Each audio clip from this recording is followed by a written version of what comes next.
Hello guys, வின்னெக்ஸ் class அகாடமியின் சார்பாக அனைவருக்கும் வணக்கம். அரசு தேர்வுகளுக்கு தயாராகிட்டு இருக்கவங்களுக்கு பயனுள்ள வகையில் நம்ம தொடர்ந்து பாலிட்டிக்கான வீடியோஸ் போட்டுட்ருக்கோம். இதுக்கு முன்னாடி பழைய வீடியோலாம் பார்க்காதவங்க பார்த்துட்டு வாங்க. இந்த வீடியோவில் நம்ம என்ன டாபிக் பார்க்க போகிறோம் அப்படின்னு பார்த்தீங்கன்னா, அரசியல் அமைப்பினுடைய முகவுரை. ஃபஸ்ட்டு, அரசியல் அமைப்பினுடைய முகவுரை அப்படின்னா என்னென்னா, நம்மளுடைய அரசியல் அமைப்புக்கான ஒரு அறிமுகம்னு சொல்லலாம், அதற்கான ஒரு முன்னுரை அப்படின்னு சொல்லலாம். இது என்னத்தங்க வழங்குது, இதில் என்னங்க இருக்குது அப்படின்னு கேட்டிங்கன்னா, ஓவராலாக ஒரு அரசியலமைப்பு இருக்குது இல்லையா, அந்த அரசியலமைப்புக்கான அடிப்படை கொள்கைகள், அதனுடைய முக்கியமான நோக்கங்கள், அதனுடைய லட்சியங்கள், இது எல்லாத்தையும் உள்ளடக்கியது தான் முகவுரை அப்படின்னு சொல்கிறாங்க. இதுதான் நமக்கு முகவுரை வழங்குதான். சரி, இந்த முகவுரைக்கு முன்னாடி நம்ம ஆல்ரெடி பழைய வீடியோவில் ஒரு விஷயம் சொல்லியிருப்பேன்.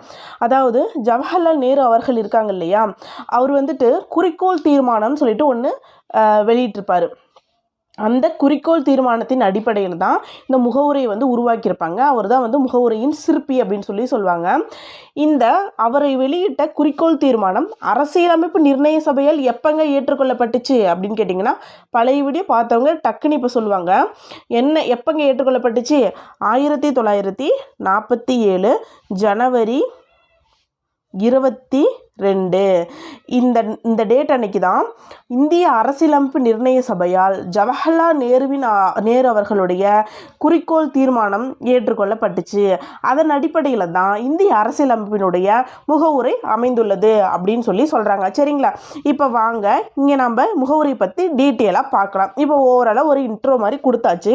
இப்போ இதுக்குள்ளே நம்ம போயிட்டு பார்க்கலாம். சரிங்களா? ஃபஸ்ட்டு, இந்திய அரசியலமைப்பு எப்படிங்க தொடங்குது அப்படின்னு கேட்டிங்கன்னா, ஃபஸ்ட்டு ஒரு முகவுரை கொண்டு தாங்க தொடங்குது அப்படின்னு சொல்கிறாங்க.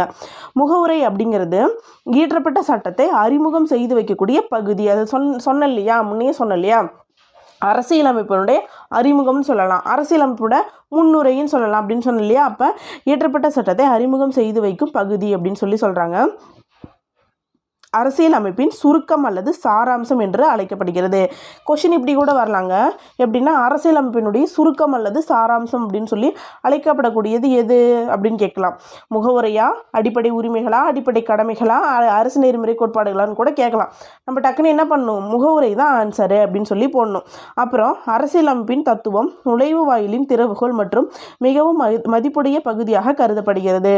முகவுரையே இந்திய அரசியலமைப்பு சட்டத்தின் மூச்சு காற்றாகும். இந்திய அரசியலமைப்பு சட்டத்தின் மூச்சு காற்றுனா எதுங்க? முகவுரை தான். முதலில் முகவுரையை அரசியலமைப்பில் வழங்கிய நாடு எதுனா அமெரிக்கா. முகவுரை, நம்மளுடைய முகவுரை எந்த அரசியலமைப்பிலிருந்துங்க எடுக்கப்பட்டுச்சு அப்படின்னு கூட கொஸ்டின் கேட்கலாம். எங்கே இருந்துங்க?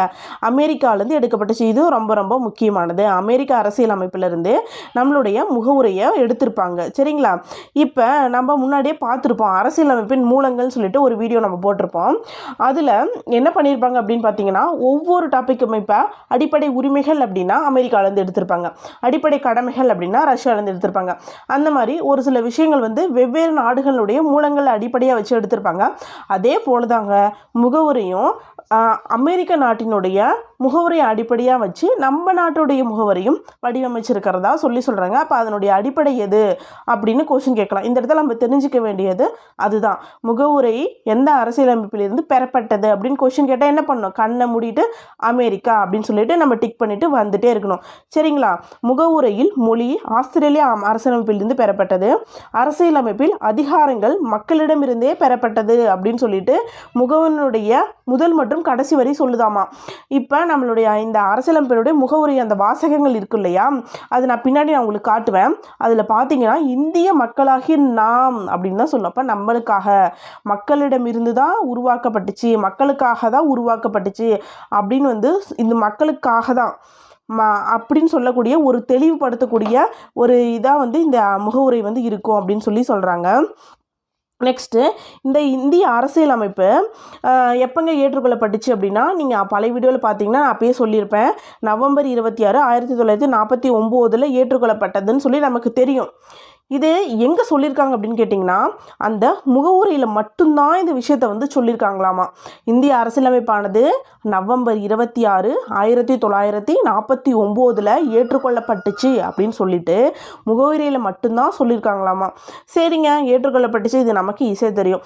அப்போ நவம்பர் 26 என்ன தினமாக கொண்டாடப்படுகிறது அப்படின்னு கேட்டிங்கன்னா, நீங்கள் என்னங்க சொல்லுவீங்க? நவம்பர் 26 என்ன தினம்? இந்திய அரசியலமைப்பு தினம். அரசியலமைப்பு தினமாக கொண்டாடும் நவம்பர் 26. இப்போ இது ஏற்றுக்கொள்ளப்பட்ட நாள் அரசியலமைப்பு தினமாக கொண்டாடப்படுகிறது. நடைமுறைக்கு வந்த நாள் என்ன நாளுங்க அப்படின்னு கேட்டிங்கன்னா, ஜனவரி 26, 1950 இந்திய அரசியலமைப்பானது நடைமுறைக்கு வந்திருக்கும் இல்லையா?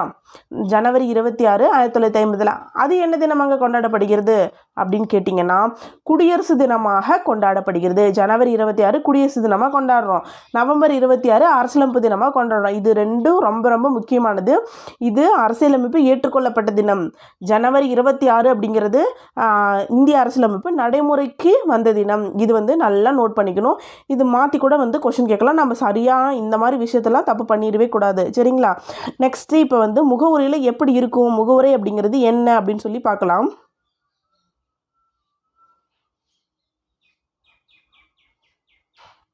பார்த்தீங்கன்னா, இந்திய மக்களாகிய நாம், நான் சொன்னேன் இல்லையா, அந்த முகவுரை அப்படிங்கிறது இப்படி தான் ஸ்டார்ட் ஆகுமாமா. இந்திய மக்களாகிய நாம், மக்களாக உருவாக்கப்பட்டது அப்படின்றது தான் இது முக்கியமானது சொல்கிறாங்க. இந்திய மக்களாகிய நாம், முழுசாக படிக்கிறேன், நோட் பண்ணிக்கோங்க. இந்திய மக்களாகிய நாம் உறுதியான ஒருமனதான தீர்மானத்துடன் இந்தியாவை, புரியுதுங்களா, இந்தியாவை இறையாண்மை மிக்க சமதர்ம சமயச்சார்பற்ற, அதாவது மதச்சார்பற்ற மக்களாட்சி குடியரசாக உருவாக்கவும், இந்திய மக்கள் அனைவருக்கும் சமூக, பொருளாதார மற்றும் அரசியல் நீதியையும் சுதந்திரமான முறையில் வெளிப்பாடு, நம்பிக்கை, விசுவாசம் மற்றும் வழிபாடு ஆகியவற்றுடன் தகுதி மற்றும் வாய்ப்புகளில் அனைவருக்கும் சமத்துவம், மக்களிடையே சகோதரத்துவம் மற்றும் தனிமனித மாண்பையும் வளர்ப்பதுடன் நாட்டின் ஒற்றுமையை ஓங்கச் செய்வதற்கு அரசமைப்பு நிர்ணய சபையில் நவம்பர் 26, 1949 இந்திய அரசியலமைப்பை ஏற்று சட்டமாக இயற்றி நமக்கு நாமே வழங்கிக் கொள்கிறோம். புரியுதுங்களா? இந்திய மக்களாகிய நாமும் தான் ஸ்டார்ட் ஆகுது, நமக்கு நாமே வழங்கிக் கொள்கிறோம் தான் முடியுது. அப்போ அது ரொம்ப முக்கியமானது. அதுக்கப்புறம் இதில் வேற என்னங்க முக்கியமானது அப்படின்னு கேட்டிங்கன்னா, இங்கே முதல்ல ஸ்டார்ட் ஆகுது இல்லையா, இறையாண்மை மிக்க சமதர்ம சமயச்சார்பற்ற மக்களாட்சி குடியரசுன்ற வார்த்தைகள் இருக்கு இல்லையா, இந்த வார்த்தை ரொம்ப ரொம்ப ரொம்ப ரொம்ப முக்கியமானதுங்க. இதில் மாற்றி போட்டு கூட கொஷின் கேட்கலாம். இதில் சரியான முறையில் எழுதுங்க. அப்போ நம்ம எழுதும் போது எப்படி எழுதணும்? முதல்ல இறையாண்மை மிக்க சமதர்ம சமயச்சார்பற்ற மக்களாட்சி குடியரசு அப்படிங்கிறத நம்ம தெளிவாக ஞாபகம் வச்சுக்கணும். தூக்கத்தில் எழுப்பி கேட்டாலும் இந்த ஆர்டரை வந்து நம்ம மறந்துடவே கூடாது. அதுக்கப்புறம் இதில் வேறு என்ன நீதியெல்லாம் நமக்கு வழங்குது அப்படின்னு கேட்டிங்கன்னா, சமூக, பொருளாதார, அரசியல் நீதியை நமக்கு வழங்குது அப்படின்றத சொல்லி தெரிஞ்சுக்கணும். அதுக்கப்புறம் இந்த சமத்துவம், சகோதரத்துவம் அப்படிங்கிறதும் பின்னாடி தான் நமக்கு இதில் வந்து சேர்த்துருப்பாங்க. அதுவும் நம்ம பின்னாடி பார்க்கலாம். இங்கே பார்த்தீங்கன்னா இங்கிலீஷில் வந்து என்னென்னு இருக்குன்னு நான் கொடுத்துருக்கேன். We the people of India having solemnly resolved to constitute India into அப்படின்னு சொல்லிட்டு இங்கே நம்ம இந்த இங்கிலீஷில் வந்து இப்படி தான் இருக்குங்களா. சரிங்களா? நெக்ஸ்ட்டு முன்னாடி நான் சொன்னேன் இல்லையா, 1947 ஜனவரி 22 அரசியலமைப்பு நிர்ணய சபை வந்து நேரு அவர்களுடைய குறிக்கோள் தீர்மானத்தை ஏற்றுக்கொள்ளப்பட்டு அதுதான் முகவுரையாக பின்னாடி வந்து உருவாகியிருக்கும் அப்படின்னு நான் சொல்லியிருப்பேன். அது வந்து இங்கே டீட்டெயிலாக பார்க்கலாம். இப்போ முகவுரையை உருவாக்கியவர் யாருங்க? இப்படியும் கொஷின் கேட்கலாம். முகவுரையை உருவாக்கியவர் ஜவஹர்லால் நேரு அவர்கள். முகவுரையை உருவாக்கியவர் ஜவஹர்லால் நேரு அவர்கள். ஜவஹர்லால் நேரு அவர்கள் டிசம்பர் 13, 1946 குறிக்கோள் தீர்மானத்தை அரசியலமைப்பு நிர்ணய சபையில் கொண்டு வந்திருப்பார். அப்போ எப்போ கொண்டு வந்தாங்க அப்படின்றது முக்கியம், அது எப்போ அவங்க ஏற்றுக்கொள்ளப்பட்டுச்சு அப்படின்றது முக்கியம். இது ரெண்டுமே ரொம்ப ரொம்ப முக்கியமானது. மாற்றி ஞாபகம் வச்சுக்கூடாது. சரியான டேட் வந்து சரியாக ஞாபகம் வச்சுக்கணும். டிசம்பர் 13, 1946 குறிக்கோள் தீர்மானம் அரசியலமைப்பு நிர்ணய சபையில் வந்து கொண்டு வந்திருப்பார். இது அரசியலமைப்பு நிர்ணய சபையால் ஏற்றுக்கொள்ளப்பட்டுச்சு எப்போ? ஜனவரி 22, 1947 ஏற்றுக்கொள்ளப்பட்டுச்சு. இந்த தீர்மானத்தினுடைய வாசகங்களினுடைய அடிப்படையில் தான் இந்த முகவுரை அமைக்கப்பட்டிருக்கு அப்படின்னு சொல்கிறாங்க. சரி, முகவுரையுடைய ஆக்கக்கூறுகள் என்ன அப்படின்னு சொல்லி பார்த்தீங்கன்னா, இந்த முகவுரை வந்து அது ஆக்கக்கூறுகள்னால் அது என்ன வலியுறுத்துது அப்படின்றது தான் வந்து சொல்கிறாங்க. மக்களே முக்கியம் அப்படிங்கிற அந்த கருத்தை பதிவு செய்யலாம். நம்ம அந்த முகவுரை முன்னாடி பார்த்தோம் இல்லையா, அதில் பார்க்கும்போதே எப்படிங்க ஸ்டார்ட் ஆச்சு? இந்திய மக்களாகிய நாம் அப்போ நமக்கு நாமே அப்படின்னு சொல்லி தான் முடியுது. அப்போ மக்கள் தான் முக்கியம் அப்படிங்கிறத அந்த இது பதிவு பண்ணுது அப்படின்னு சொல்லி சொல்கிறாங்க. அதுக்கப்புறம் இந்திய அரசியலமைப்பின் இயல்புகளை தெரிந்து கொள்ள உதவுகிறது. அரசியலமைப்பின் நோக்கத்தை பற்றி சொல்லுது. அரசியலமைப்பானது மக்களால் மக்களே வழங்கி கொண்டது அப்படின்னு சொல்லி சொல்கிறாங்க. இந்த பாயிண்ட்ஸ்லாம் ரொம்ப முக்கியமானதுங்க. கூட்டில் வச்சு கூட நமக்கு கொஷின் கேட்கலாம். அதனால் அது நம்ம முன்னாடியே நான் சொல்லிட்டேன், முகவுரைனா நீங்கள் இது மட்டும்தான் நீங்கள் தெரிஞ்சுக்கணும். அதாவது அது வந்து அரசியலமைப்புக்கான ஒரு அடிப்படை கருத்தை பதிவு செய்யுது, அதனுடைய நோக்கங்களை வெளிப்படுத்துது, அதனுடைய லட்சியங்களை வெளிப்படுத்துது, அதுக்கப்புறம் அதனுடைய அடிப்படை கொள்கைகளை வெளிப்படுத்தக்கூடியது. அரசியலமைப்பினுடைய இயல்புகளை தெரிந்து கொள்றதுக்கு நமக்கு இந்த முகவுரை வந்து விளக்கக்கூடியதாக இருக்குது அப்படின்னு சொல்லி சொல்கிறாங்க. சரி, அரசியலமைப்பினுடைய முக்கியமான ஆக்கக்கூறுகள் பார்த்தாச்சு. அரசியலமைப்பினுடைய நோக்கங்கள் என்ன அப்படின்னு பார்த்தோன்னா, அரசியலமைப்பு சட்ட அதிகாரத்தின் மூலாதாரத்தை குறிப்பிடுகிறது. அரசியலமைப்பு சட்டத்தை நிறுவவும் மேம்படுத்தவும் உள்ள நோக்கங்களை குறிப்பிடுது அப்படின்னு சொல்லி சொல்கிறாங்க. நெக்ஸ்ட்டு முகவுரையினுடைய அதிகாரங்கள் அப்படின்னா, முகவுரை அப்படிங்கிறது ஒரு சட்டம் இயற்றுவதற்கு, சட்டத்தை வந்து இயற்றுறாங்க இல்லையா, அதுக்கான அதிகாரம் மூலம் அல்ல, மேலும் சட்டம் இயற்றுபவரை தடை செய்யும் சாரத்தையும் உள்ளடக்கியது அல்ல அப்படின்னு சொல்லி சொல்கிறாங்க. இது நீதிமன்றங்கள் மூலம் நிறைவேற்றப்படக்கூடிய இந்த முகவுரை வந்து நம்ம நீதிமன்றம் மூலயமா போய் நிறைவேற்றப்பட முடியாது. சரிங்களா? இது நிதி புனராய்வுக்கும் உட்பட்டதல்ல. இதில் போயிட்டு நிதி புனராய்வும் செய்ய முடியாது. சரிங்களா? இந்திய நீதிமன்றங்கள் அவசியமானால் முகவுரையை தங்களது வழிகாட்டுதலுக்கு பயன்படுத்தலாம். வழிகாட்டுதலுக்கு மட்டும்தான் பயன்படுத்த முடியும். அதை வந்து நிதி புனராய்வுக்கு உட்படுத்த முடியாது. அதே போல் முகவுரை வந்து ஒரே ஒரு டைம் தான் வந்து திருத்திருப்பாங்க இது வரைக்கும். அதே போல் முகவுரை திருத்தணும் அப்படின்னா அதில் இருக்கக்கூடிய வாசகங்கள் அந்த இதை வந்து திருத்திக்கலாம். ஆனால் வந்துட்டு அதனுடைய அடிப்படை கட்டமைப்பு வந்து மாற்றக்கூடாது அப்படின்னு சொல்லியிருப்பாங்க. இதுக்கான சில கேஸ்கள்லாம் போட்டிருப்பாங்க. அது வந்து பின்னாடி அந்த வழக்குகள் பற்றிலாம் நம்ம பார்க்கலாம். சரிங்களா? அதுக்கப்புறம் இந்த அரசியலமைப்பு அப்படிங்கிறது, அரசியலமைப்பில் முகவுரை அப்படிங்கிறது ஒரு பகுதியாக இல்லையா அப்படின்ற ஒரு சிக்கல்லாம் வந்துச்சாமா. அப்போ முகவுரை வந்து அரசியலமைப்பினுடைய ஒரு பகுதி தான் அப்படின்னு சொல்லிட்டு உச்சநீதிமன்றம் வந்து தெளிவுபட சொல்லியிருக்கோம் அப்படின்னு சொல்லுவாங்க. அதுக்கு தான் இந்த கேஸ்லாம் போட்டிருப்பாங்க. நான் இப்போ தான் சொன்னேன் இல்லையா, இந்த மாதிரி கேஸ்லாம் போட்டிருப்பாங்கன்னு சொல்லிட்டு யார் யார் என்னென்ன கேஸு, அந்த டேட் வந்து எப்போ அப்படிங்கிறதுலாம் ரொம்ப ரொம்ப முக்கியமானது. சரிங்களா? முகவுரை அப்படின்றது அரசியலமைப்பினுடைய ஒரு பகுதியாக அப்படின்றது குறித்து உச்சநீதிமன்றத்தில் என்னென்ன வழக்குகள் நடைபெற்றுச்சு அப்படின்னு சொல்லி இங்கே கொடுத்துருக்காங்க. ஃபஸ்ட்டு பெருபாரி யூனியன் வழக்கு, கேசவானந்த பாரதி வழக்கு, எஸ்ஆர் பொம்மை வழக்கு, எல்ஐசி வழக்கு. இது எல்லாமே ரொம்ப ரொம்ப முக்கியமான வழக்குங்க. பெருபாரி யூனியன் வழக்கு அப்படின்னு சொல்லுவாங்க. இது எப்போனா 1960 எப்போ போட்டாங்க அப்படின்றது முக்கியம். அந்த டேட் நல்லா ஞாபகம் வச்சுக்கணும். பெருபாரி யூனியன் வழக்குன்னா எப்போங்க? 1960. இந்த வழக்கில் முகவுரை அப்படிங்கிறது மற்ற பகுதிகளை போன்று உருவாக்கப்பட்ட அரசியலமைப்பில் இணைக்கப்பட்டிருந்தாலும் இது வந்து முகவுரையானது அரசியலமைப்பினுடைய ஒரு பகுதி அல்ல அப்படின்னு சொல்லியிருப்பாங்க. பெருபாரி யூனியன் வழக்கில் என்ன சொல்லியிருப்பாங்க? பெருபாரி யூனியன் வழக்கு எப்போ? 1960. அந்த வழக்கில் என்ன சொல்லியிருக்காங்க? முகவுரையானது அரசியலமைப்பின் ஒரு பகுதி அல்லன்னு சொல்லியிருக்காங்க. இப்போ நீங்கள் யோசிக்கலாம், இதுலேருந்து எப்படிங்க கொஷின் வரும் அப்படின்னு கேட்டிங்கன்னா, முகவுரையானது அரசியலமைப்பினுடைய ஒரு பகுதி அல்ல என்று சொன்ன வழக்கு எது அப்படின்னு சொல்லி கேட்கலாம். பெருபாரி யூனியன் வழக்கு எப்போங்க? 1960. சரிங்களா?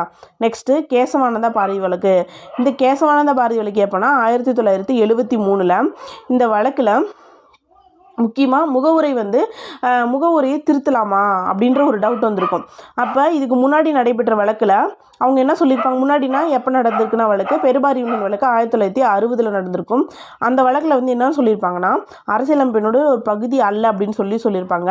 அப்போ அது ஒரு அரசியலமைப்பினுடைய பகுதியாக இல்லாத பட்சத்தில் அதில் எப்படிங்க திருத்தம் செய்கிறது அப்படின்ற ஒரு டவுட் வந்திருக்கும். அதுக்கப்புறம் தான் உச்சநீதிமன்றம் என்ன பண்ணியிருப்பாங்கன்னா, அந்த வழக்கை தள்ளுபடி செஞ்சுட்டு முகவுரை வந்து அரசியலமைப்பினுடைய ஒரு பகுதி தான் அப்படின்னு வந்து சொல்லியிருப்பாங்க. அப்போ கேசவானந்த பாரதி வழக்கில் என்னங்க சொல்லியிருப்பாங்க அப்படின்னு கேட்டிங்கன்னா, முகவுரை வந்து அரசியலமைப்பினுடைய ஒரு பகுதி தான் அப்படின்னு சொல்லுவாங்க. இதனுடைய அடிப்படை கட்டமைப்பை மாற்றக்கூடாது, அப்படி மாற்றாமல் அதில் வந்து திருத்தம் செஞ்சுக்கலாம் அப்படின்னு சொல்லுவாங்க. சரிங்களா? அடுத்து எஸ்ஆர் பொம்மை வழக்கு 1994. முகவுரை அரசியலமைப்பின் ஒரு பகுதி தான் அப்படின்னு சொல்லிட்டு திரும்ப தெளிவுபட சொல்லியிருப்பாங்க. நெக்ஸ்ட்டு எல்ஐசி வழக்கு 1995. எல்ஐசி வழக்கு 1995 இந்திய அரசிற்கு எதிராக தொடரப்பட்ட வழக்கில் முகவுரையானது அரசியலமைப்பின் ஒருங்கிணைந்த பகுதி தான் அப்படின்னு சொல்லிட்டு மீண்டும் ஒரு முறை உச்சநீதிமன்றத்தில் தீர்ப்பு வழங்கப்பட்டது அப்படின்னு சொல்கிறாங்க. அப்போ பகுதி அல்லன்னு சொன்னது வந்து எதுனா பெருபாரி யூனியன் வழக்கு 1960. நெக்ஸ்ட் அது பகுதி தான் அப்படின்னு சொல்லக்கூடியது 3 வழக்குலையுமே சொல்லியிருப்பாங்க.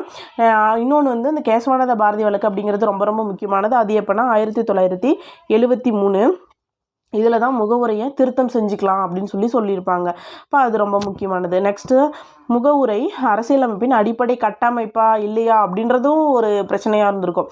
அப்படி பார்க்கும்போது திரும்பி கேசவானந்த பாரதி வழக்கு 1973 விதி 368 என்னங்க சொல்லுதுன்னா அரசியலமைப்பு திருத்தம் பற்றி சொல்லியிருப்பாங்க. இந்த அரசியலமைப்பு திருத்தம் வந்து எங்கேருந்து இங்கே கொண்டு வந்திருப்பாங்கன்னு கேட்டிங்கன்னா தென்னாப்பிரிக்காவிலேருந்து கொண்டு வந்திருப்பாங்க. அதன் அடிப்படையில் தான் இந்த அரசியலமைப்பு திருத்தம் வந்து செஞ்சிட்ருப்பாங்க. அப்போ முகவுரை அரசியலமைப்பின் ஒரு பகுதி. அப்போ அதை திருத்தம் செய்யணும் அப்படின்னா அரசியலமைப்பினுடைய அடிப்படை கட்டமைப்பு மாற்றாமல் திருத்தம் செஞ்சுக்கலாம் அப்படின்னு சொல்லியிருப்பாங்க. சரிங்களா? அடிப்படை கட்டமைப்பை மாற்றாமல் திருத்தம் செஞ்சுக்கலாம் அப்படின்னு சொல்லியிருப்பாங்க. நெக்ஸ்ட்டு ராஜ் நாராயணன் விசஸ் இந்திரா காந்தி வழக்கு 1975 நடந்திருக்கும். ஒரு 2 வருஷத்துல இன்னொரு வழக்கு நடந்திருக்கும். இதை வந்து தேர்தல் வழக்குன்னு சொல்லுவாங்க. இதில் இவங்க என்ன சொல்லியிருப்பாங்கன்னா அடிப்படை கட்டமைப்புகளை முகமுறையும் ஒன்று தான் அப்படின்னு சொல்லியிருப்பாங்க. சரிங்களா? நெக்ஸ்ட்டு முகவுரையில் திருத்தம் எப்பயாச்சும் திருத்தம் செஞ்சுருக்காங்களா அப்படின்னு பார்த்தீங்கன்னா முகவுரை அரசியலமைப்பின் பகுதி இல்லை எனினும் அதன் அடிப்படை கட்டமைப்பை எவ்விதத்திலும் சிதைக்காமல் சரத்து 368 படி சட்ட திருத்தத்தை மேற்கொள்ளலாம் அப்படின்னு சொல்கிறாங்க. சட்ட திருத்தம் அதாவது சரத்து 368 என்னங்க சொல்லுது? அரசியல் அமைப்பினுடைய திருத்தம் பற்றி சொல்லுவோம். அரசியலமைப்பு திருத்தம் பற்றி சொல்லுவோம். அப்போ அந்த 368 படி இந்த வந்து அரசியலமைப்பில் திருத்தம் செஞ்சுக்கலாம் அப்படின்னு சொல்கிறாங்க. முகவுரையானது இது வரைக்கும் எத்தனை முறைங்க திருத்தம் செய்யப்பட்டிருக்கு? ஒரே ஒரு முறை தான் திருத்தம் செய்யப்பட்டிருக்கு. இது ரொம்ப ரொம்ப முக்கியமானது. முகமுறையானது இதுவரை எத்தனை முறை திருத்தம் செய்யப்பட்டிருக்கு அப்படின்னு கொஸ்டின் கேட்கலாம். ஒரே ஒரு முறை தான். அது எப்போனா 1976 42வது சட்ட திருத்தத்தின் மூலம் முகவுரையில் சமதர்மம், மதச்சார்பின்மை, ஒருமைப்பாடு அப்படின்ற வார்த்தைகள் வந்து பின்னாடி வந்து சேர்த்திருப்பாங்க. என்னென்னா இதுவும் ரொம்ப ரொம்ப முக்கியமானதுங்க. எந்த வார்த்தைகள் சேர்க்கப்பட்டுச்சு, எத்தனாவது சட்ட திருத்தம், எத்தனை முறை திருத்தப்பட்டது அப்படின்னு கேட்கலாம். இப்போ சொல்லுங்க பார்க்கலாம். முகவுரையானது இதுவரை எத்தனை முறைங்க திருத்தப்பட்டிருக்கு? ஒரே ஒரு முறை திருத்தப்பட்டிருக்கு. எப்போங்க திருத்தப்பட்டுச்சு? 1976 42வது சட்ட திருத்தத்தின் மூலம் திருத்தப்பட்டுச்சு. முகவுரையில் சமதர்மம், மதச்சார்பின்மை மற்றும் ஒருமைப்பாடு அப்படின்ற வார்த்தைகள் வந்து புதிதாக சேர்க்கப்பட்டுச்சு அப்படின்னு சொல்கிறாங்க. எப்போ? 1976 42வது சட்ட திருத்தத்தின் அடிப்படையில் தான் இந்த முகவுரையில் இந்த வார்த்தைகள்லாம் சேர்த்திருக்காங்க அப்படின்னு சொல்கிறாங்க. நெக்ஸ்ட்டு இப்போ சேர்த்தாச்சுன்னு சொல்லியாச்சு. இப்போ நீங்கள் ஈஸியாக ஞாபகம் வச்சுக்கிறதுக்காக ஒரு இது காட்டுறேன். அதாவது இப்போ ஜனவரி 26 1950 அப்போ தான் என்னங்க வருது? அரசியலமைப்பு நடைமுறைக்கு வருது. அன்னைக்கு அடிப்படையில் அந்த முகவுரையில் என்ன வார்த்தைகள் இருந்துச்சு அப்படின்னு கேட்டிங்கன்னா இறையாண்மை, மக்களாட்சி, குடியரசு அப்படின்ற இந்த 3 வார்த்தைகள் தான் இருந்துச்சு. என்னென்ன வார்த்தைகள் நம்ம பார்த்துருப்போம்? இறையாண்மை மிக்க, சமதர்ம, மதச்சார்பற்ற, மக்களாட்சி, குடியரசு அப்படின்னு பார்த்துருப்போம். ஆனால் ஃபஸ்ட்டு இந்த ஜனவரி 26 1950 நடைமுறைக்கு வரும்போது மொத்தம் 5 வார்த்தைகள் வந்து இருந்திருக்குதுங்க. ஆனால் நடைமுறைக்கு வரும்போது எத்தனைங்க இருந்துச்சு? 3 வார்த்தைகள் தான் இருந்துச்சு. அதுக்கப்புறம் 1976 திருத்தம் செஞ்சுட்டு தான் மீதி வார்த்தைகளை வந்து சேர்த்துருக்காங்க. அப்போ அது நம்ம தெளிவாக புரிஞ்சுக்கணும். ஒருவேளை மாற்றி கூட கொஷின் கேட்கலாம். நடைமுறைக்கு வரும்போது முகவுரையில் இருந்த வார்த்தைகள் வரிசை அமைப்புன்னு கூட கேட்கலாம். இப்போ அது நம்ம தெளிவாக தெரிஞ்சுக்கணும். எந்த வார்த்தைகள் அப்போ இருந்துச்சு, இப்போ எந்த வார்த்தைகளுங்க சேர்த்துருக்காங்க? 1976 42வது சட்ட திருத்தத்தின் அடிப்படையில் முகவுரையில் வேறு என்ன வார்த்தைகள் இணைக்கப்பட்டுச்சு அப்படின்றத வந்து புரிஞ்சுக்கணும். சரிங்களா? ஃபஸ்ட்டு வந்து இறையாண்மை, மக்களாட்சி, குடியரசு தான் இருந்துச்சு. அதுக்கப்புறம் இறையாண்மை மிக்க, சமதர்ம, மதச்சார்பற்ற, மக்களாட்சி, குடியரசு அப்படின்றத சேர்த்துருப்பாங்க. அதுக்கப்புறம் ஒருமைப்பாடு, இன்டெகிரிட்டி அப்படின்ற வார்த்தையும் வந்து சேர்த்துருப்பாங்க. இப்போ எப்படிங்க இருக்குது அப்படின்னு கேட்டிங்கன்னா இறையாண்மை மிக்க, சமதர்ம, சமயச்சார்பற்ற இந்த லைனில் இந்த ஆர்டரில் தான் மொத்தம் 5 வார்த்தைகள் வந்து இருக்குது அப்படின்னு சொல்கிறாங்க. சரிங்களா? அதுக்கப்புறம் இன்னொரு இதுலேருந்து கொஷின் கேட்கலாம். முகவுரையில் வந்து என்னென்ன நீதிகள் பற்றி சொல்லியிருக்காங்க அப்படின்னு கேட்கலாம். சமூக, பொருளாதார, அரசியல் நீதியை பற்றி சொல்லும் அப்படின்னு சொல்லுவாங்க. 3 வகையான நீதிகளை வந்து குறிப்பிடுது அப்படின்னு சொல்லுவாங்க. என்னென்னா social justice, economic justice, political justice அப்படின்னு சொல்லுவாங்க. சமூக, பொருளாதார, அரசியல் நீதியை வலியுறுத்துகிறது. அப்போ இந்த சமூக, பொருளாதார, அரசியல் நீதி அப்படின்ற கருத்துக்கள் வந்து எங்கேருந்து எடுக்கப்பட்டுச்சு அப்படின்னு கேட்டிங்கன்னா ரஷ்ய புரட்சியிலிருந்து 1917 வந்து ரஷ்ய புரட்சி நடந்திருக்கும். அதிலிருந்து தான் எடுக்கப்பட்டுச்சு அப்படின்னு சொல்லுவாங்க. இப்போ சமூக நீதினா என்னன்னா தீண்டாமை ஒழித்தல், அதாவது சமூகத்தின் நலிந்த பிரிவினருக்கு சிறப்பு வசதிகளை ஏற்படுத்தி தருவதன் மூலம் சமூக நீதியை நிலைநாட்டுகிறது அப்படின்னு சொல்கிறாங்க. அதான் இப்போ ரிசர்வேஷன்லாம் வழங்கப்படுது இல்லையா? அப்போ ரிசர்வேஷன் எதன் அடிப்படையில் வழங்குறாங்க அப்படின்னா சமூக நீதியின் அடிப்படையில் தான் வழங்குறாங்க. அப்போ அதை வந்து நிலைநாட்டணும் அப்படின்றது தான் இந்த சமூக நீதி அப்படின்ற வேர்டு வந்து சொல்லுது. நெக்ஸ்ட் பொருளாதார நீதி. பொருளாதார நீதி அப்படிங்கும்போது மக்களினுடைய வாழ்க்கை தரத்தை உயர்த்துதல் மற்றும் எல்லோருக்கும் சம வேலைக்கு சம ஊதியம் வழங்குவதன் மூலம் பொருளாதார நீதியை வந்து வழங்குது அப்படின்னு சொல்லுவாங்க. நெக்ஸ்ட் அரசியல் நீதி. அரசியல் நீதி அப்படிங்கிறது என்னன்னா மக்களுக்கு சமமான சுதந்திரம் மற்றும் நியாயமான வாய்ப்புகளை வழங்குறது தான் வந்து அரசியல் நீதி அப்படின்னு சொல்கிறாங்க. அப்போ அரசியல் நீதியை அடைய நம்ம அரசியலமைப்பு என்ன செய்யுது அப்படின்னு கேட்டிங்கன்னா, அனைவருக்கும் வயது வந்தோர் அடிப்படையில் வாக்குரிமை வந்து வழங்கியிருக்காங்க. அதுவும் வந்து அரசியல் நீதி அப்படின்னு தான் சொல்லப்படுது. இப்போ பழைய காலத்திலலாம் ஓட்டு போடுறதுக்கான உரிமை வந்து எல்லாருக்குலாம் கிடையாது. எப்படி வந்து ஓட்டுரிமை இருந்துச்சு அப்படின்னா, அதாவது வசதி படைத்தவர்கள் மட்டும்தான் வந்து ஓட்டு போட முடியும். அதே போல் அனைத்து ஜாதியினரெலாம் ஓட்டு போட முடியாது. அது ஒரு சிலர் மட்டும்தான் ஓட்டு போட முடிகிற மாதிரி ஒரு சுச்சுவேஷன் வந்து கடந்த காலத்தில் இருந்துச்சு. அதுக்கப்புறம் நம்மளுடைய அரசியல் அமைப்பின் அடிப்படையில் தான் வயது வந்து ஒரு அனைவரும் 18 வயது ஆனால் எல்லாரும் வந்து ஓட்டு போடலாம். அதே போல் பெண்களுக்கு வந்து ஓட்டுரிமை கிடையாதுங்க.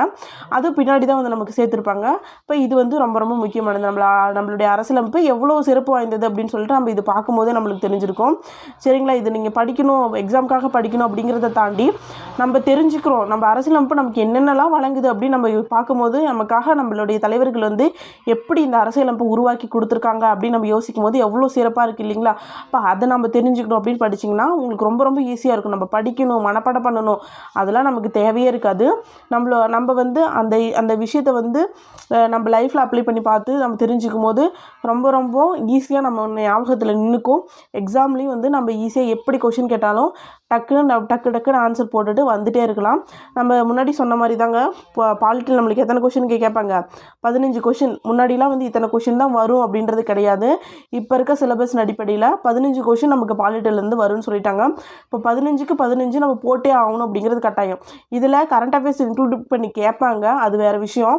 அப்படி இருந்தாலும் நமக்கு தெரிஞ்ச விஷயத்த நம்ம கேட்டு நம்ம தப்பு பண்ணிடக்கூடாது. அப்போ அதுக்கேற்ற மாதிரி நம்ம அந்த 15 கொஷின் அப்படிங்கிறது எவ்வளோ பெரிய விஷயம், அதை ஈஸியாக நம்ம எடுக்கணும் அப்படின்னா நம்ம தெளிவாக நம்ம படிக்கணும். நம்ம லைஃப்பில் அப்ளை பண்ணி படிக்கும் போது தான் நம்ம அதை ஈஸியாக நம்ம அதுக்கு ஸ்கோர் பண்ணிவிட்டு வரலாம். சரிங்களா? நெக்ஸ்ட்டு ரொம்ப ரொம்ப இம்பார்ட்டண்டான டாபிக் பார்க்க போகிறோம். என்னென்னா, இப்போ முகவுரை பார்த்தாச்சு. முகவுரைனா என்னன்னு பார்த்தாச்சு. அது வந்து ஒரு அடிப்படையான அரசியலமைப்பினுடைய அடிப்படையான கொள்கைகளை வலியுறுத்தக்கூடிய ஒரு இதுன்னு பார்த்தாச்சு. இப்போ நெக்ஸ்ட்டு முகவுரையை பற்றி நிறைய பேர் இப்போ ஒரு விஷயம் பண்ணாங்க அப்படின்னாலே 4 பேர் வந்து கருத்து சொல்லுவாங்க. அந்த மாதிரியே முகவுரையை பற்றியும் ஒரு சிலர்லாம் கருத்து சொல்லியிருக்காங்க. அது என்னென்ன கருத்துக்கள் அப்படின்னு சொல்லி பார்க்கலாம். இதுலேயும் ஏதாவது ஷார்ட்கட் போட்டு யார் என்ன சொன்னாங்க அப்படின்றது வந்து ஞாபகம் வச்சுக்கோங்க. இதிலிருந்து கொஷின் வரலாம். சரிங்களா? நெக்ஸ்ட்டு இந்திய அரசியலமைப்பு முகவுரையானது இந்திய அரசியலமைப்பின் திறவுகோல் அப்படின்னு யாருங்க சொன்னான்னா எர்னஸ்ட் பர்கர் அரசியலமைப்பின் திறவுகோல் அப்படின்னு சொல்லியிருக்காங்க. சரி, இது எப்படி ஞாபகம் வச்சுக்கலாம்? திறவுகோல் அப்படின்னா பர்கர் தெரியுங்க இல்லையா? நம்ம சாப்பிடலையே பீட்சா பர்கர் அப்படின்னு சொல்லுவாங்க இல்லையா? அந்த பர்கரை வந்து இப்படி ரெண்டு ஒரு பன்னு இருக்குன்னா அது ரெண்டாக கட் பண்ணி அதுக்குள்ளார ஸ்டஃபிங்லாம் வச்சுருப்பாங்க. அப்போ அது ஒரு திறந்து அந்த பர்கரை வந்து திறந்து பார்த்தோம்னா உள்ளுக்குள்ளே அந்த ஸ்டஃபிங்ஸ்லாம் இருக்கும். அதில் என்ன வைக்கணுமோ அதெல்லாம் வச்சுருப்பாங்க. அப்போ பர்கர்னு வந்தானா திறந்து பார்க்கணும், திறவுகோல். இப்போ திறந்து பார்க்கணும் வந்தால் பர்கர், திறந்து பார்க்கணும் வந்தால் பர்கர், திறவுகோல். திறவு அப்படிங்கிறது திறந்து பார்க்குறது அப்படின்னு ஞாபகம் வச்சுக்கோங்க. அப்போ திறந்து பார்க்குறதுன்னு வந்தால் பர்கரை வந்து உள்ளுக்குள்ளே என்னென்ன ஸ்டஃபிங் இருக்குது நான் திறந்து பார்த்துருவேன். திறவுகோல்னு வந்தால் பர்கர் அப்படின்னு சொல்லலாம். அடுத்து அரசியலமைப்பின் அடையாள அட்டை. முகவுரையானது இந்திய அரசியலமைப்பின் அடையாள அட்டை அப்படின்னு சொன்னது யாருன்னா பல்கிவாலா. அரசியலமைப்பின் அடையாள அட்டை அப்படின்னு சொன்னால் பல்கிவாலா. இப்போ நம்மளுடைய அடையாள அட்டைனா இப்போ ஒரு எக்ஸாம்பிளுக்கு அதாவது இந்த ஆதார் கார்டு இருக்கு இல்லையா? எல்லாத்துக்கும் ஆதார் கார்டில் பார்த்தீங்கன்னா ஃபோட்டோஸ் எல்லாம் எப்படி எடுத்துருப்பாங்கன்னா நம்மளை வந்து ஜூம் பண்ணி இருக்கிறதுலே நம்மளுடைய ஃபோட்டோஸ்லேயே ஆதார் கார்டில் தான் ரொம்ப காமெடியாக இருப்போம். நம்ம ஜூம் பண்ணி ஒரு மாதிரி ஜூம்டாக எடுத்திருப்பாங்க. அப்போ அது நம்மளோட ஃபேஸ் வந்து அதில் கொஞ்சம் ஒரு மாதிரி இருக்கும் இல்லையா? அப்போ அந்த பல்காக தெரியும் அப்படின்னு நம்ம வச்சுக்கலாம். அந்த ஃபோட்டோவில் நம்ம வந்து பல்காக தெரியும். இப்போ அடையாள அட்டையில் பல்காக ஜூம்டாக பெருசாக தெரியும். பல்க்குனா பெருசாக அப்படின்னு நம்ம வச்சுக்கலாம். இப்போ அடையாள அட்டைனா பல்கிவாலா இல்லை பல்காக இருக்கவங்கள தான் நம்மளுக்கு அடையாளமாக போடுவாங்க. இப்போ யாருக்காவது சண்டை வருதுன்னா இப்போ அடையாளமாக ஒரு பல்காக இருக்கவங்கள போட்டோன்னா அவங்க போய் சண்டை போட்டு வந்துடுவாங்க. அப்படியும் ஞாபகம் வச்சுக்கலாம். நெக்ஸ்ட்டு இந்த முகவுரையானது இறையாண்மையுடைய மக்களாட்சி குடியரசின் ஜாதகம்னு சொன்னது யாருன்னா KM முன்சி. கேஎம் முன்ஷி முன்ஷி முன்ஷி. ஜாதகம்னா முன்ஷி. ஜா அப்படின்றது ஒரு வடமொழி எழுத்து, முன்ஷி ஷி அப்படின்றது ஒரு வடமொழி எழுத்து. அப்போ வடமொழி எழுத்து வந்துச்சுன்னா முன்ஷி அப்படின்னு ஞாபகம் வச்சுக்கலாம். இல்லைன்னா ஜாதகம் ஈஸியாக ஜாதகம் முன்ஷி, ஜாதகம் முன்ஷி, ஜாதகம் முன்ஷி அப்படின்னு ஞாபகம் வச்சுக்கலாம். ஜாதகம்னு வந்தானே யாருங்க? Munshi, K M Munshi, K M Munshi. ஜாதகம்னு வந்தால் கேஎம் முன்ஷி. நெக்ஸ்ட்டு அரசியலமைப்பின் முகவுரையானது அரசியலமைப்பின் ஊன்றுகோல் ஆன்மா அணிகலன். ஊன்றுகோல் ஆன்மா அணிகலன் வந்துச்சுன்னா பண்டித் தாகூர்தாஸ் பர்காவா. ஆன்மா அணிகலன், அதாவது பண்டித்னா பண்டிகை அப்படின்னு ஞாபகம் வச்சுக்கலாம். அணிகலன்கள் நம்ம மேக்கப்லாம் பண்ணிவிட்டு அணிகலனில் எப்போங்க போடுவோம்?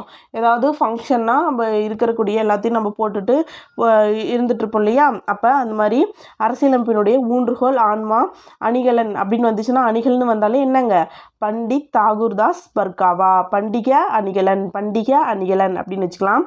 நெக்ஸ்ட்டு தங்களுடைய முகவுரையானது எங்கள் எண்ணங்களையும் நீண்டகால கனவையும் வெளிப்படுத்துவதாக அரசியலமைப்பின் முகவுரை இருக்குது அப்படின்னு சொன்னது வந்து யாருன்னா அல்லாடி கிருஷ்ணசாமி ஐயர். ஐயர் வந்து என்ன சொல்லியிருக்காரு? கனவுலாம் பிரதிபலிக்குது அப்படின்னு வந்து சொல்லியிருக்காரு. அல்லாடி கிருஷ்ணசாமி ஐயர். அல்லாடி கிருஷ்ணசாமி ஐயர் எங்கள் எண்ணங்களையும் நீண்டகால கனவுகளையும் வெளிப்படுத்துவதாக இருக்குது அப்படின்னு சொன்னது. கனவுன்னு வந்தாலே யார்? அல்லாடி கிருஷ்ணசாமி ஐயர் ஞாபகம் வச்சுக்கணும். கனவுன்னு வந்தால் அந்த ஒரு வேர்டு ஞாபகம் வச்சுக்கிட்டிங்கன்னா நீங்கள் ஈஸியாக இது பண்ணிக்கலாம். அந்த அரசியலமைப்பின் எங்களுடைய நீண்ட நாள் கனவுகளை வந்து வெளிப்படுத்தக்கூடியது முகவுரை வந்து இருக்குது அப்படின்னு சொன்னது வந்து யார்? அல்லாடி கிருஷ்ணசாமி ஐயர். அடுத்து நம்ம முன்னாடி சொன்னோம் இல்லையா, நம்மளுடைய முகவுரை எங்கேருந்துங்க கொண்டு வந்திருக்காங்க அப்படின்னா அமெரிக்க அரசியலமைப்பிலிருந்து தான் கொண்டு வந்திருக்காங்க. அதனுடைய அடிப்படையாக வச்சு தான் சொல்லியிருக்காங்க. ஆனால் இங்கே ஒருத்தர் சொல்கிறாரு, நீதிபதி இதயத்துல்லா வந்து சொல்கிறாரு, அரசியலமைப்பின் அதாவது நம்மளுடைய அரசியலமைப்பின் முகவுரையானது அமெரிக்க முகவுரையை விட சிறப்பானது, அமெரிக்க முகவுரையோட மேலானது, அரசியலமைப்பு சட்டத்தின் உயிர் மூச்சாகும் அப்படின்னு வந்து சொல்கிறார். யார்? நீதிபதி இதயத்துல்லா. நெக்ஸ்ட்டு வழக்கறிஞர்களின் சொர்க்கம் அப்படின்னு சொல்லி யார் சொல்கிறாங்கன்னா இவேர் ஜென்னிங்ஸ். வழக்கறிஞர்களின் சொர்க்கம் அப்படின்னு யார் சொல்கிறா? இவேர் ஜென்னிங்ஸ் அப்படின்றவர் வந்து சொல்கிறாரு. இப்போ இன்னொரு தட்டி சொல்கிறேன், நீங்கள் வந்து நான் ஞாபகப்படுத்திக்கோங்க. திறவுகோல் திறந்து பார்க்கணும் அப்படின்னு வந்தாலே யார்? Ernst burger. அடையாளம்னா யார்? அடையாள அட்டையில் வந்து பல்காக இருப்பாங்க, பல்கி வாலா. ஜாதகம்னு வந்தால் யார்? கேஎம் முன்ஷி. அணிகள்னு வந்தானா என்ன? பண்டிகைக்கெல்லாம் அணிகலன் போட்டு போவோம், பண்டித் தாகூர்தாஸ் பர்காவா. எங்களுடைய கனவுகள் அப்படின்னு வந்தால் யார்? அல்லாடி கிருஷ்ணசாமி ஐயர். அது அமெரிக்க முகவுரையுடைய மேலானது அவர் இதயத்துல்லா வந்து சொல்கிறாரு. அதாவது இதயம் கணிந்து இதயத்துலேருந்து சொல்கிறாருப்பா. நம்மளுடைய இப்போ ஒரு விஷயத்தை இன்னொரு விஷயத்தோட கம்பேர் பண்ணி அதோட மேலானது அப்படின்னு சொல்லும்போது எவ்வளோ பெரிய விஷயம். அப்போ அது நம்ம இதயத்துலேருந்து தானே சொல்ல முடியும். அப்போ அமெரிக்க முகவுரையோட மேலானது அரசியலமைப்பின் உயிர் மூச்சுன்னா இதயத்துலேருந்து தாங்க மூச்சு வருது. சும்மா ஒரு எக்ஸாம்பிளுக்கு இதயன்றது நம்மளுடைய உயிர் மூச்சு, அங்கே தானே இது சர்க்குலேஷன் நடக்குது. அப்போ அமெரிக்க முகவுரையை விட அரசியலமைப்பு சட்டத்தின் உயிர் மூச்சு ஆகும். இதயம் உயிர் எல்லாம் ஒன்று தானே. அப்போ இதயம் உயிர் அப்படி வந்துச்சுன்னா நீதிபதி இதயத்துல்லா. வழக்கறிஞர்களின் சொர்க்கம் இது கொஞ்சம் டிஃப்ரெண்ட்டாக இருக்கா? அப்போ இவேர் ஜென்னிங்ஸ், டிஃப்ரெண்டான பேர் இவேர் ஜென்னிங்ஸ் அப்படின்னு சொல்லி சொல்கிறாங்க. இப்போ அவ்வளோதாங்க அரசியலமைப்பு முகவுரையை பற்றி யார் என்னங்க சொன்னாங்கன்னு பார்த்தாச்சு. அது மட்டும் இல்லாமல் அது யார் என்னென்ன சொன்னான்னு பார்த்தாச்சு. அது அரசியலமைப்பின் முகவுரைனா என்ன, எப்படி, அதில் என்னென்ன வார்த்தைகள்னால் என்னன்னு பார்த்தாச்சு. அதுக்கப்புறம் வந்துட்டு சமூக பொருளாதார அரசியல் நீதி அப்படின்றது வந்துட்டு 1917 ரஷ்ய புரட்சியிலேருந்து வந்து சேர்த்துருப்பாங்கன்னு சொல்லியிருப்பேன். ஒரு விஷயம் சொல்ல மறந்துட்டேன். அதாவது என்னென்னா சுதந்திரம், சமத்துவம், சகோதரத்துவம் அப்படின்ற வார்த்தைகள் இருக்கு இல்லையா, அது எங்கேருந்து சேர்த்துருப்பாங்க அப்படின்னா நீங்கள் நோட் பண்ணிக்கோங்க. இங்கே வந்து சொன்னேன் இல்லையா, சமூக பொருளாதார அரசியல் நீதி அப்படிங்கிறது வந்துட்டு ரஷ்ய புரட்சியிலேருந்து எடுத்திருப்பாங்கன்னு சொல்லியிருப்பேன். ஒரு விஷயம், சுதந்திரம், சமத்துவம், சகோதரத்துவம்.